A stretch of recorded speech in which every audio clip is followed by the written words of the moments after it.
జనసేన అధినేత ఆంధ్రప్రదేశ్ ఉప ముఖ్యమంత్రి పవన్ కళ్యాణ్ పై సుగాలి ప్రీతి తల్లి పార్వతి తీవ్ర ఆరోపణలు చేశారు.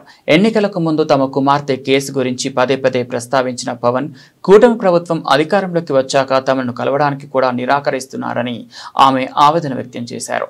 ఈ ఏడాది మే 1 నుంచి జూలై 31 మధ్య కాలంలో కేసు విచారణ నిమిత్తం తాము 11 సార్లు హైకోర్టుకు వచ్చామని పార్వతి తెలిపారు. వచ్చిన ప్రతిసారి పవన్ కళ్యాణ్ ను కలిసేందుకు అపాయింట్మెంట్ కోరినా ఆయన నిరాకరించారని వాపోయారు. గతంలో ప్రతి నిమిషం సుగాలి ప్రీతి కేసు అనే ఆయన ఇప్పుడు ఆ ప్రస్తావన తెస్తేనే తలనొప్పి వస్తోందని అంటున్నారు అని ఆమె ఆరోపించారు. అంతకుముందు కూడా సుగాలి ప్రీతి కేసులో న్యాయం చేస్తామని పవన్ కళ్యాణ్ గతంలో హామీ ఇచ్చారని, దానిని ఇప్పుడు నిలబెట్టుకోవాలని కోరారు. లేదంటే ఆయన పార్టీ కార్యాలయం ఎదుట ఆమరణ నిరాహార దీక్షకు దిగుతానని హెచ్చరించారు.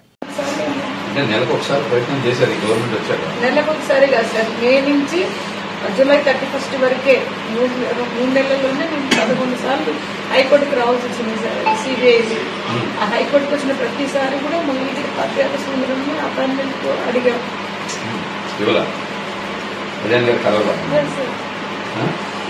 ఒక్కసారి అదే సార్